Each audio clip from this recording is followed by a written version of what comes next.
सी news Bharat पर एक बार फिर से मैं अखिलेश पांडे आपका स्वागत करता हूं। वक्त हो चुका है न्यूज बुलेटिन का। इस बुलेटिन में हम बात करेंगे बिहार के बगहा की, जहां जानेंगे कि आखिर क्यों पातीलार ग्राम कचहरी में उमड़ी लोगों की भीड़।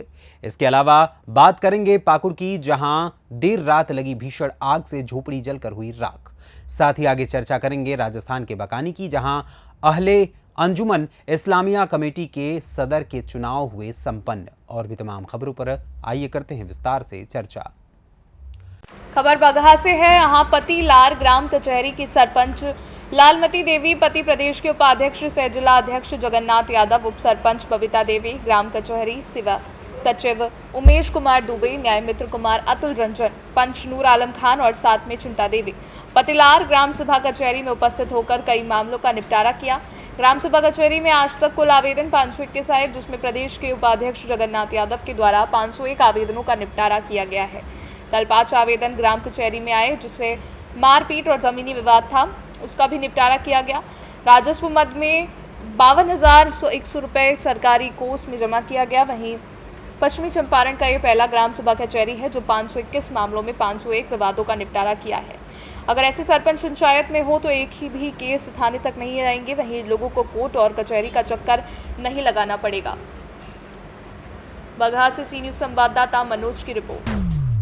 खबर कर्नाटक के कलबुर्गी से है। यहाँ एआईसीसी महासचिव रणदीप सिंह सुरजेवाला ने पीएम मोदी पर जमकर हमला बोला और उन्होंने परोक्ष रूप से मोदी जी की तुलना चीन के शी जिनपिंग से कर दी, रूस के पुतिन और उत्तर कोरिया के किम जोंग से।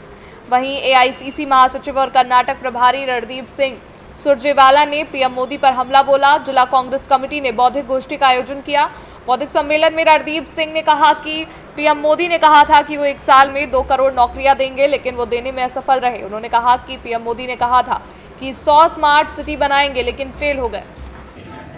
एक महानुभाव आए 2014 में, बोले 15-15 लाख सबके खाते में डालूंगा। आज भी आए हैं, कई झूठ बोलकर जाएंगे। उनका काम ही है सुबह से शाम तक। वो तो आए किसी के हिंदुस्तान में, किसी के खाते, हिंदू के भी नहीं आए, सिख के भी नहीं आए, ईसाई मुसलमान के भी नहीं आए, बौद्ध जैन के भी किसी के खाते में नहीं आए। फिर उन्होंने कहा मुझे वोट दे दो। नौजवानों को कहा मैं 2 करोड़ रोजगार हर साल दूंगा। तो 10 साल बीत गए, अभी भी नहीं आए। फिर किसानों को कहा कि मैं 2022 तक आय दुगनी कर दूंगा, तो वो भी नहीं हुआ, वो भी नहीं हो पाया। फिर जो थोड़े आप जैसे पढ़े लिखे लोग हैं उनको कहा कि मैं 100 नई स्मार्ट सिटीज बना कर दूंगा। लोगों ने कहा अच्छा विजन आएगा। 10 साल बीत गए, वो भी नहीं हुआ। गरीबों को कहा हर गरीब को 2022 तक पक्की छत दूंगा, वो भी नहीं हो पाया। आम मिडिल क्लास के लोगों को कहा मैं स्विस बैंक से 80 लाख करोड़ काला धन वापिस ले आऊंगा। सबने कहा यार ये पक्का ले आएगा। तो अब 10 साल बीत गए, वो भी नहीं हुआ। कलबुर्गी से सी न्यूज संवाददाता इमरान की रिपोर्ट। खबर पाकुड़ से है। यहाँ नवरोत्तमपुर पंचायत के रामचंद्रपुर गांव के पहाड़िया टोला में गुरुवार देर रात आगजनी में खपड़े रूफी मकान और मकान में रखा सारा सामान जल गया। जली झोपड़ियों को निशा बताते हैं कि कल तक यहाँ एक गरीब का आशियाना हुआ करता था। लोगों की हंसी खुशी जिंदगी चल रही थी, मगर गुरुवार देर रात को हुए आगजनी में पूरी झोपड़ी में रखा सारा सामान स्वाहा हो गया। भीषण आग के सामने बेबस लाचार अपना आशियाना जलता हुआ देखते रहे। अग्निकांड के दूसरे तीसरे दिन भी अग्नि पीड़ित परिवार के यहाँ चूल्हे नहीं जले। वही जिंदगी कहाँ रुकती है। अपने पिता के घर का आश्रय लिया। पीड़ित परिवार के पास बस तन पर पड़े कपड़े ही रह गए थे। न खाने को कुछ था, न सिर छुपाने को। पीड़ित के सामने खाने तक के लाले हैं। भीषण गर्मी, चिलचिलाती धूप में बचने पीड़ित परिवार फिलहाल रामचंद्रपुर नीचे टोला में पिता के घर आश्रय ले रखा है। अग्नि पीड़ित की सुध लेने प्रशासनिक अधिकारी तो क्या, आपको नेता और समाज सेवी कहने वाले तक नहीं पहुंचे। वहीं महिला के पिता अगर नहीं होते तो अग्नि पीड़ित परिवार खुले आसमान के नीचे रहने को विवश होता। तो की পুড়ে গেছিল ঘরে?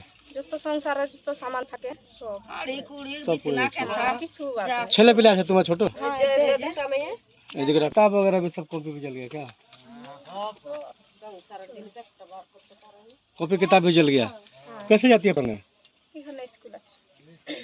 तो किताब मिला है स्कूल से फिर दोबारा? এখন যাই না বলো। কাল থেকে যাই नहीं भेजा उसको। अच्छा। हाँ। घर जलने के बाद कोई मदद के लिए आगे हाथ बढ़ाया? कोई नेता जैसे वोट मांगने आता है उस तरह कोई नहीं आया? কাল কোন টাকার ওই পাকুড়ার লোক দুটো আইলো, ওরা এই 500 টাকা দিয়ে গেছে যে কিছু খাওয়া अच्छा দিয়েছে। আর ওই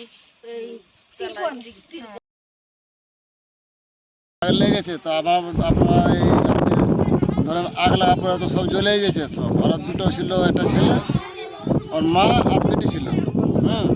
তারপরে আর তো কুরম বের হলো, আর বেরোর পরে তো ধাঁই ধাঁই জ্বলে গেল। জ্বলার পরে তো আর এখন কেউ কিছু বের করতে পারলো না, যত সামান ছিল যত যা ছিল সব পুড়ে গেল। তারপরে পুরে জ্বলার পরে তখন ওই সরকার থেকে গাড়ি পাঠাইলো, রাত্রে 11টার দিকে জ্বললো। তারপরে এসে ওরা তখন আবার জ্বলার পরে পৌঁছালো, হালকা হালকা থাকতে এসে পৌঁছিয়ে তখন জল মারে যায়। এই তো তখন পুলিশও ছিল, তখন এসেছিল। সব বাড়ি তাড়িয়ে নিয়ে ওই 1 লাখ টাকা হয়তো সব নিয়ে। মানে কিছু ওর মধ্যে কিছু মানে ওর ভিতরে বাক্স টাক্সার ভিতরে কাপড় ধরে কাগজপত্র তো পুড়েছে। ওই তো লোক ছিল মানে 5000 মতন, ওটাও জ্বলে গেছে। क्यों से मत कर पाकुड़ से सी न्यूज़ संवाददाता पंकज भगत की रिपोर्ट। खबर राजस्थान से है। यहाँ रईस पठान बने, पहले अंजुमन कमेटी के दूसरी बार सदर बने। वहीं मुस्लिम समुदाय ने एक बार फिर भरोसा जताकर रईस पठान को कौम का सदर चुना है। वहीं बकानी अहले अंजुमन इस्लामिया कमेटी के सदर के चुनाव संपन्न हुए। मतदान के बाद 5:30 बजे से मतगणना शुरू हुई। चुनाव के परिणाम घोषित हुए। 4 उम्मीदवार थे चुनावी मैदान में। कुल 669 मत डाले गए। वहीं रमज़ान उर्फ रईस 93 मतों से विजेता बने, जिनमें से शाहिद भाई को 58 मत मिले, जबकि वाहिद को 51 और अल्ताफ नीलगर को 228। तो वहीं रमज़ान उर्फ रईस पठान को 321 मत मिले। चुनावी प्रभारी ने कहा, चुनाव के नतीजे को लेकर समुदाय के लोगों में उत्साह है। जमात खाने के बाहर पुलिस बल तैनात। मतगणना की जीत के माहौल को लेकर जमात खाना के बाहर जमा भीड़। बकानी से सी न्यूज़ संवाददाता रमेश की रिपोर्ट। खबर रोहतास से है। रोहतास जिले के नोखा प्रखंड क्षेत्र के हथनी पंचायत के रोपहाता गांव में हुई एक महादलित परिवार के घर में आग लगी, जिससे 5 लोगों की मौत हो गई थी। लेकिन इस समय चुनावी माहौल भी चल रहे हैं, जिसको लेकर रोपहाता गांव में नेताओं का दौर शुरू हो गया है।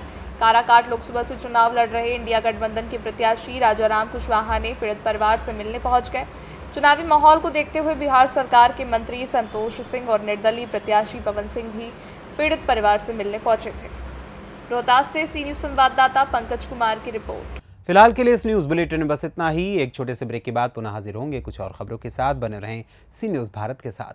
हर खबर आपके साथ, आपके हाथ।